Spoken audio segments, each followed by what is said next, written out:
कहानी की शुरुआत में हमें 17 साल के एक लड़के एलन से मिलवाया जाता है। इस समय एलन अपने कमरे में बिस्तर पर लेटा हुआ है। आमतौर पर इस घर में सुबह शाम उसके माता पिता की तेज बहसों की आवाजें सुनाई देती रहती है, लेकिन आज माहौल थोड़ा अलग है। बगल वाले कमरे से कोई झगड़े की आवाज नहीं आ रही, क्योंकि उसके माता पिता अपने निजी समय में व्यस्त है। ये स्थिति एलन को असहज कर देती है। वो चुपचाप छत की ओर देखते हुए सोचता रहता है कि ये सब आखिर कब खत्म होगा और उसे कब चैन मिलेगा। अब यहाँ पर सीन बदलता है। सुबह का समय है। हम देखते हैं कि एलन के पिता मार्क गुस्से भरे अंदाज में उसके कमरे में आते हैं और बिना किसी नरमी के उसे बिस्तर से उठा देते हैं। वो एलन को आदेश देते हैं कि तुरंत उठो और वर्कआउट शुरू करो। यहीं पर हमें पता चलता है कि मार्क एक मिलिट्री मैन है। यही वजह है कि उनकी सोच बेहद सख्त, अनुशासन वाली और नियमों से बंधी हुई है। उनका मानना है कि सख्ती ही इंसान को मजबूत बनाती है। लेकिन दूसरी तरफ एलन एक सीधा साधा, मासूम और शांत स्वभाव का लड़का है। इन दोनों की सोच और स्वभाव एक दूसरे से बिल्कुल अलग है। इसी कारण पिता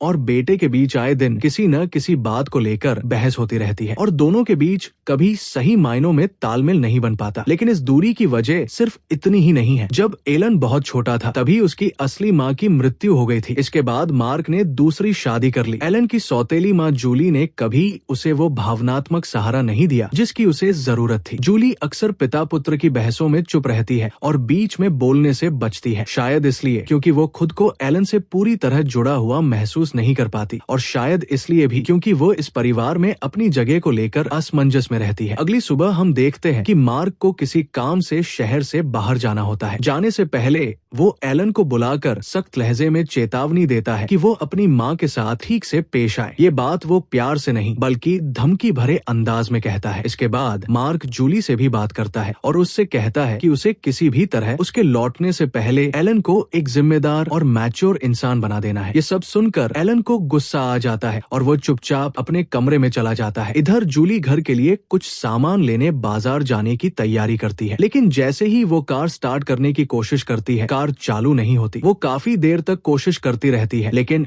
हर बार नाकाम रहती है। आखिरकार उसे एहसास होता है कि उसे एलन की मदद लेनी पड़ेगी और वो उसके कमरे की ओर जाती है। जब जूली एलन के कमरे के दरवाजे तक पहुंचती है तो वो अचानक रुक जाती है। उसे महसूस होता है कि वो एक असहज और शर्मनाक पल में वहां आ गई है। वो तुरंत पीछे हट जाती है। एलन भी उसे देख लेता है और जल्दी से खुद को संभाल लेता है। थोड़ी झिझक के साथ वो पूछता है कि क्या उसे किसी काम से बुलाया गया है। जूली उसे बताती है कि कार स्टार्ट नहीं हो रही है। एलन उसकी मदद के लिए बाहर आ जाता है और कार को देखने लगता है। जब एलन कार ठीक करने की कोशिश कर रहा होता है तब जूली थोड़ी दूरी पर खड़ी होकर उसे देखती रहती है, जैसे उसके मन में कुछ चल रहा हो। वो एलन के पास आती है और उससे कहती है कि वो जानती है कि उसे मार्क का व्यवहार पसंद नहीं है और भले ही वो उसकी मदद करना चाहती हो, लेकिन कई बार खुद को बेबस महसूस करती है। एलन इन बातों पर ज्यादा प्रतिक्रिया नहीं देता और चुपचाप अपना काम करता रहता है। अगले सीन में हम देखते हैं कि जूली मार्क को फोन करती है और बताती है कि कार खराब हो गई है। वो ये भी कहती है कि एलन ने कोशिश की लेकिन वो कार ठीक नहीं कर पाया। ये सुनते ही मार्क फोन पर ही एलन पर चिल्लाने लगता है और उसे गैर जिम्मेदार और लापरवाह कहता है। इस दबाव में एलन फिर से कार ठीक करने की कोशिश करने लगता है। इस बार जूली उसके पास खड़ी रहती है। थोड़ी देर बाद एलन मान लेता है कि शायद वो इस कार को पूरी तरह